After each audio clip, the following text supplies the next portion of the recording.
Welcome to Two Travel Dads Podcast. Here we share our favorite destinations, travel tips, stories from our adventures, and bring on awesome guests to share insights into their travelsome lives. Be sure to subscribe wherever you get your podcasts and check out our detailed show notes at twotraveldads.com/podcast-episodes. Hey, welcome back to another episode of Two Travel Dads Podcast. I am Rob, who is your host for everything. And today I have one of my favorite guests back with me to chat about yet another awesome project. I've got Colleen here, and if you have been listening, last season she was with us to talk about her artist in residency that she did multiple times at Acadia National Park. And then we also just talked about being a professional landscape photographer and how that is a part of her. So today we are going to dig into something even more exciting. And I'm really glad that we can finally record this podcast episode because it's been sitting on the back burner for a while. We are going to talk about her new book, which is her narrative memoir, which is my favorite type of reading or writing to read. And it is called So Said the River. And Colleen, welcome. Thanks for coming back on. Hi, Rob. Thanks so much for having me back. It's always a great time. I'm excited to talk with you today. Yes. So Said the River. Let's just jump right in. Sure. What what is if you were going to describe, you walk into an elevator, right? You walk into an elevator, you meet somebody totally random, and you see that they have a really good tan, like they've been out on the water for days. How do you break the ice with them to say, I have written a book about my life experiences? How do you introduce your book to them? I love that you're asking an introvert this question because my first reaction to being in an elevator with a stranger would be like, hi. um, but I mean, I would start by asking, where they've been, what they've been doing, what are they up to? I mean, if they're by the beach, what do they love about the water? And then I might sneak in that I have a fear of water. I had a fear for 40 years of water where I couldn't see my feet, but all of that changed. All of that changed 9 years ago for me. And so that might be how I would break the ice. I don't know. That might be a little awkward, but No, I think that's a great icebreaker. Something that where you find that common ground before you start yeah, really like opening up. But yeah. we've got that common ground, and I've read your book. So let's Yes, talk thank about you. that. I Yeah. really enjoyed reading So Said the River, and it was very interesting to me because some of the themes and like kind of like the personal development and also like just the stories of which I'll let you tell stories that you want to tell. The stories of your specific adventures, each one of those things kind of hit me differently. I cried multiple times while reading Oh, wow. because there's certain things that you talk about that very much resonate with me and my life and having to grow as a person and grow independently of other people, all that stuff. Yeah. And Yeah. the way that you were able to talk about what it is like becoming an adult and becoming an independent human who is living your life. You were very eloquent and it was very interesting. So, what is Thank you. yeah. So what is So Said the River? Said it's a narrative memoir. Tell me or tell everybody else what you view this book as. Yeah, I mean, above all, it's an adventure story, and it's an adventure story with the Colorado River, but it's also kind of adventures in life. And basically, after 40 years of relentlessly pursuing perfection, achievement, and success without finding happiness, I, who was recently separated from my husband, attempted with my mom to stand up paddleboard across Lake Powell, which is a reservoir along the Colorado River on the Utah-Arizona border. And like life, the trip did not go according to plan. And so the book talks about how do you find fulfillment when you're navigating life's hardships. And kind of the metaphor throughout the book is how do I become, or how do we become, you become, humans become a free-flowing river when we run into a dam and life tries to turn us into a reservoir. And so through my adventures, especially out of the storms and the rapids, I discover that maybe happily ever after sometimes looks different than what we have been told. And I challenge beliefs, I challenge fears like water.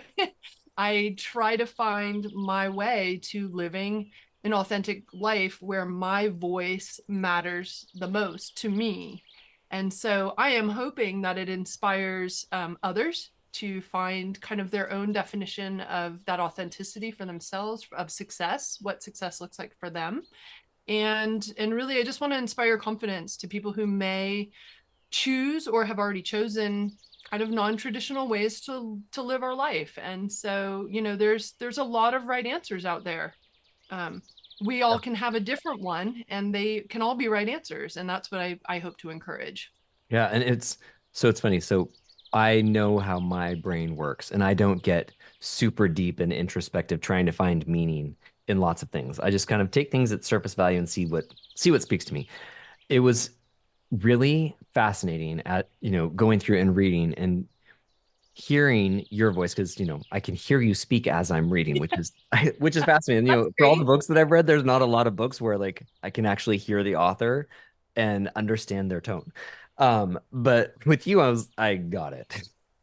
But no, it Well, was that's good. yeah, but it was interesting though because the way that you really did draw that symbolism and pairing up the water and the fear that you had and the things that lurk beyond the bend and just how that is so much life and you kept on tying that back together.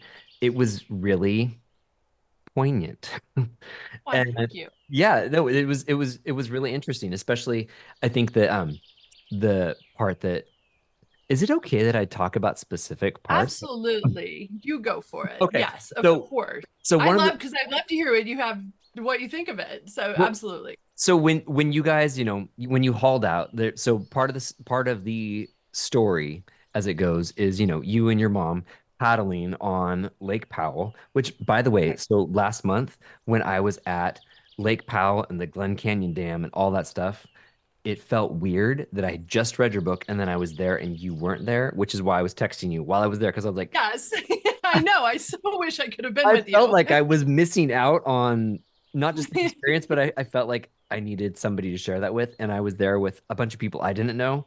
And Mm, you were my missing puzzle piece for that. But we'll do it again. We'll yeah, we'll figure out a time and we'll go back. yeah. But the part that really the first part that really kind of jarred me was, you and your mom, you're stand up paddleboarding, your mom's got her kayak going along. And then when you guys made the decision to, haul out and call it and not Yeah, continue on, that whole yeah, process of, being at that campground of warming up in the bathroom and just the raw kind of fine. emotion that you feel and how you guys connected and how you told that part of the story. That was my favorite part of your storytelling was that whole section with you and your mom and the way you guys wrapped it and the general attitude that you each had because it was so different for each of you. And Right. do you feel like as you were writing that, was that something that you rewrote 50 times or you sent it to your mom and you're like, is this how this happened? Like, did I capture your emotions? Like, what was that part like? Because for me, that was one of the toughest parts of the book to kind of read, just because I Yeah. understood that sort of thought process and action. Yeah, it was, I mean, so at that point in time, I had essentially was trying to come to terms with failing not once, but twice. And you can put failing in air quotes now. But at the time, as a perfectionist, not having my life, my marriage go the way that I thought it was going to, and then taking a trip to cope with that and that not going according to plan, sharing with my mother was very, very special. I did not care for the parts where we got in trouble, which was very, very scary.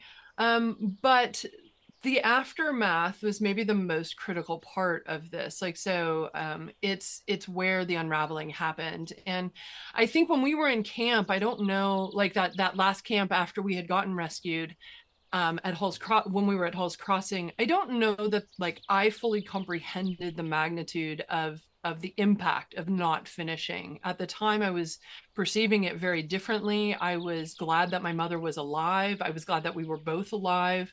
And there is, like there's some symbolisms in the book about like the warm shower and the ice forming the next morning, and just like this kind of back and forth. And we have, and even after that, I have a chapter 13 is reentry. And reentry was possibly one of the hardest chapters for me to write.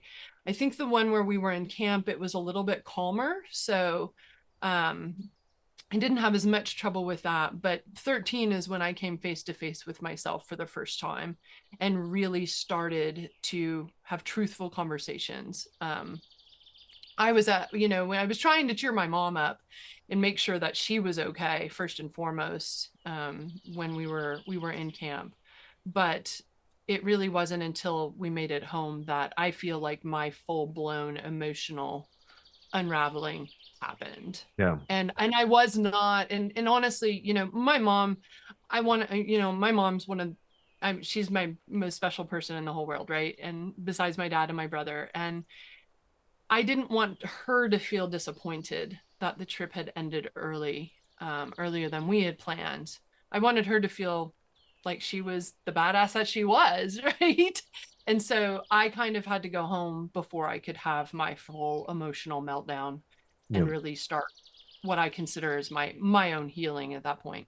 Yeah. And so, and a little bit of background for anybody who is listening and hasn't got a chance to read So Said the River yet, because right now it's not out yet, but Right. it's out, you'll have the chance to read it. Um, so, so a big portion of Colleen's book is about her and her mom setting out to paddle. What is the length of Lake Powell? 144 miles or something? We were going to do 141. Depending on water level, it can be plus or minus that, but it's essentially, averaging about 150 miles, depending on where you start and end. Like But that's an intense trek on the water. So a good portion of this book is talking about, kind of prepping for this and coming up with the plan and just what it means to conquer such a thing. So when we're talking about, having to like call it quits midway through, that's what we're talking about. We're talking about yeah, the most epic things and accepting that things don't go the way that you hope or plan. And so the other part of all of this was, you know, getting back out there. Was it chapter 13 where you guys then are making the plans for, doing the Colorado River through the canyon? Or that comes a little bit later. okay, okay. Yeah, It, so 13, 14, 15, and 16 are me kind of coming to terms um, with not finishing the trip. And it literally spans the actual length of the trip, which is really kind of coincidental. But then we start to plan again in chapter 18, getting back on the water together to go see the other side of the dam, which is through the Grand Canyon and through arguably one of the most beautiful stretches of the river. yeah, yeah. So thinking now that you can like sit down and look back across this whole these all these different experiences and then also now having written it all out, do you feel like putting all of these experiences on paper has really helped you kind of like process that period of life much more? Do you feel like there's still some raw stuff that maybe you want to put in another book sometime? Where are you at right now with this whole journey? Because it is really just like this continual Yeah. evolution. Yeah. So, um, in trying to formulate an exciting adventure around a specific theme, there were many stories I couldn't include. So there are plenty of stories left to put in future books. This book, I mean, I changed because of the events that I describe in the book, but I also changed and transformed and challenged my beliefs through just the simple act of writing the book. And so, like, there would be a section where I would start writing, and I would be like, wait, do I really believe that? Is that really what I want to believe? Is that, and so I would challenge it as I was writing it down, and it's like, well, wait, is that the person I want to be? And as a writer, you have to be like, okay, how is the reader going to actually interpret this, and is that the right interpretation? Is that what I want them to hear? And so, obviously, you can't control what people interpret, but making sure that I was delivering exactly what I was trying Yeah. to say in my own world. And so the process alone of writing the book has transformed me in very positive ways. So it's not, the river's voice continues in my head, right? So she lives on. She's everywhere. Something that I think is really interesting that you kind of started to like get into there for a sec is when you are writing something that is your story, that is about yourself. I do the same sort of thing where I reread it and I think, is this actually, am I just trying to sound like a writer right now? Or Right. am I trying to say that I've taken more from a situation than I actually did? And I find myself doing that. Did you feel like that kept on coming up? Like, am I over interpreting my life? Yeah, absolutely. Yeah. And I'm an overanalyzer anyway. So like that's really easy for me to do. And so I think the most important thing that happened was about 2 years ago, I read some advice that memoir was an argument and you're the example. And so when I kind of received that messaging, I kind of transformed it, I hope, away from navel gazing and really over analyzing and trying to make it an actual story where there's universal themes and people could get something out of it beyond just, hey, guess what? Colleen went stand up paddleboarding. She went with her mom. It didn't go as planned. Like I really wanted this to have an impact on readers in a positive way, hopefully in an inspirational and an uplifting way. So that's how I wrote it. Yeah. It's funny. So I had my friend Angie on and we talked about her book that just came out Mm-hmm, last month. mm-hmm. And one of the things that we were chatting about during the podcast episode was, working with an editor and that first time that you're sharing your your manuscript with somebody else and kind of that process, that feedback, that first kind of like call and response of, here you go, tell me your thoughts, and kind of accepting what somebody else's impression is. Do you tell me about what that was like for you with Yeah, your editor and the people like that you've trusted to read it? yeah. So I actually love the editing process. Like love it, love Oh it, my gosh, love it's it. the most stressful part for me. I'm not, oh God, no, no, that's like one of my favorite parts because that's when you get like really great ideas and that's when you get like challenged and that's when anyway, for me, it's a great way for me to get out of my own head. So I actually love the editing process. I think that is very much in part because I have an amazing editor, Eric Berg, and Eric and I worked together at Intel back in the day before like my photography. We worked on the same team together and same software projects. He still works at Intel, and so I left And he's just 17 a years side ago. job editor. Yeah, yeah. And so, but he is a remarkable writer in his own right. He's done books before, and he's done many articles, and he researches like crazy, like no one else I've ever seen before. Like he's just remarkable at it, and so I trust him to give it to me straight. And he's very authentic. He's very funny in his edits, and so he really makes the editing process like very enjoyable for me. I started editing this manuscript back in 2016, 2017. I actually thought the story was over. The story was not actually over into 2021. And so I he's read this in development edit like 6 or 7 times, poor guy. Like, Wow. and then of course there's the copy edits and the proofreading and all of the other things. So I mean he's probably read this 10 times in variety of forms, and it has evolved. The joke is that it's kind of my book is kind of like a Theseus paradox, where like the paradox is that if you replace all the wood on the boat, is it still the same boat? And so the joke is that if you replace all the words in your book, is it still the same book? And for me, it's not. I mean, it has a totally different title. It's like it has a actual arc. It has themes. It has like anyway. So it has evolved tremendously since the 2007 16 to 17 timeframe when I thought, oh yeah, the story's done. Haha. It wasn't. Well, and that's an Um, interesting question, though. So, with that, because it is about, personal growth and your own learning along the way through all these different things, do you feel like your book has resolution, or do you feel like maybe I need to just like go a little further, or I should have gone a little further? Maybe I do, yeah, maybe a second edition. I believe that this story has a definitive end. No spoilers, no spoiler alert. But this part of my life, this chapter of my life, has concluded, and so there is plenty more on tap. But this particular story has a very specific beginning and a very specific end. And like I said, not going to give it away. Yeah. Um, but the epilogue will hopefully show that the story has a conclusion. Yeah, good. Another question for you, kind of more on the business side of things, because I know that you are a self-publisher Yeah. and you're doing that with So Said the River as well, correct? Yep, sure am. So how are you doing that differently than, say, your Acadia book or other projects that you have been a part of that you've done with other photographers and writers?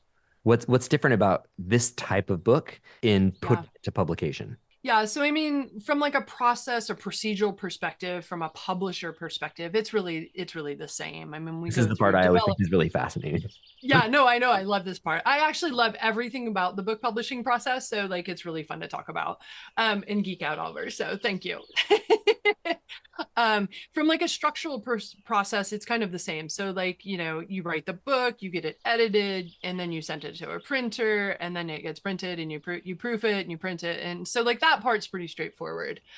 So that's pretty familiar. I think the biggest difference for me, at least the biggest thing that I've tried, is that I have released it to people like you and others who I trust with their opinions, and value and respect their opinions, to read it before it comes out. And so that advanced review copy, the ARC process, has all been very, very new to me, and it is pretty intense actually. So I've had to like log on to new software and get new accounts and connect with people like I never really would have before. And so it's been incredibly rewarding. I'm not quite through all of it in the thick of it yet, but this is just a different beast, and my audience is significantly larger than my guidebooks. And so yeah, it's just a matter of trying to get the word out as best as possible, and I just started that a lot earlier with this particular book. Yeah, it's funny because marketing and getting the word out in advance with books now has become so very important, especially, if you're releasing and going to be on like BAM or Indigo or Amazon, getting those kind of advanced reviews and pre-orders has become so important to the actual online sales success. So hopefully, Yeah, and I'm less concerned. I'm ultimately less concerned with being like, my goal is not to be on Amazon's bestseller list or whatever. I just want to connect with people, and I want this book to help. And for me, the mindset that I have going into this is that I would rather this be a marathon for me. I don't want it to be a 3 month sprint. And I know that the book industry tells us that, the first 3 months are the most important. But I also am writing a book about So They Say. And so I am trying to do things a little bit differently, I think. It has worked for me in the past with my guidebooks. And so I am trying to embrace my own what I think is best for me, and what I think is best for my book, and what I think is best for readers over time. yeah. And so I am less concerned with the numbers and the lists and the like. I mean, that's kind of the whole point of the book. So Yeah. And I think that's something that's really special about getting to self-publish versus being like in a top five publishing house. So when I did my last book, I had this whole team that was at my Yeah. disposal and going to make everything successful, and they just vanished. Oh And no. so, but also like they're the ones with all the resources, so I wasn't able to like really act on what I thought was the right thing to do because also we had a procedure that we were supposed to follow. So it was this weird thing. So that's so cool that you get to do what you think is going to work and Yeah. that you can manage and you can use your resources. I love that, and I know that you're an effective person. Yeah. So hooray! Yeah, it's hard. It's hard work. It's a lot of work. It's a lot of work. Yeah, But it is also extremely rewarding and very freeing. I mean, I get to do it exactly the way that I want, for yeah, better or worse. And it's, yeah, I take a yeah. lot of pride in that. That's awesome. So when specifically can we look for your book, and where is the best place for us to purchase it and to send people? Yeah, so it is scheduled to come out in mid-June. It goes to the printer May 1st, so I will know Woo. specific dates once that happens. You can learn more at www.sosaidtheriver.com, and you can pre-order. You can order when it comes out. I'm going to have both the hardcover copy and a signed copy from my website, and then also the ebook PDF. Eventually, I will have the ebook on Amazon and audiobook as well. So I'm gonna kind of dip my toes into audiobook. I've never done Awesome. it before, but I'm super excited about it. It's an interesting process. So that's awesome. And Well, I we'll have to make sure talk about you with you. that we'll have all the links for everything also on twotraveldads.com and in the podcast show notes as well, so that anybody who needs to find it can. Um, Yeah. I've got two more questions for you, and then I think that's it Okay. for this topic. Um, Okay. who do you feel like this book most speaks to? Who is going to, do you feel, get the most out of it? Who's your target demographic with releasing this? Well, it's funny because I wrote it for kind of middle-aged women who are overachievers, perfectionists, like independent minded kind of women who enjoy the outdoors. But what I'm finding is men in that same demographic are finding a lot of value out of it. So I would say kind of middle-aged people who are tend to value achievement and success maybe haven't found the happiness that they feel that they were promised Yeah. and by society. And so I would say anybody who's looking for a good adventure, outdoorsy paddleboard, you want to paddleboard with me? Come on, jump on the board. Um, and maybe anyone who is familiar with the Colorado River and the issues surrounding that watershed. I think anybody who's going to get value Good out of broad it. audience. Love it. Yeah. Well, and you're not supposed to write a book that everybody likes, but it is a pretty broad audience. I think anyone who just wants some inspiration to live the life that you want to live is going to find something in there. Yeah. And then my last question for you is Yeah. book tour dates. Specifically, when are you going to be doing book signings in St. Augustine, Florida? Or is that too specific of a question and maybe I can Funny figure you out should later? ask. No, are you We going to need be to get doing one scheduled. are you going to be doing any sort of tour or scheduling book events? I am. I have already scheduled my very first one in Durango in July, and I Awesome. am in the process of working with a good number of other bookstores right now, specifically in the Southwest. Yeah. However, I have friends all over the place, like you, and I would love to come to Florida. In fact, I wrote that Okay. down last night. I would love to come see you in Florida and do a reading and a signing, and maybe even we'll go paddleboarding. Maybe. I would love that. Wouldn't that be fun? We're effective people. We can make that happen. Yeah. Cool. Thanks so much for joining me again. I appreciate it. I Thank you, always Rob. love talking to you. And if you missed it, this is Colleen with So Said the River. Comes out in mid-June. All the information is in the show notes and on twotraveldads.com. Thank you for joining us. And everybody, tune back in because we have more episodes with Colleen where we dig into Acadia, the Southwest, you name it. So thank you so much for being here today, and we'll talk to Thanks you for being later. awesome, Rob. Thank you. Have a great day. You too.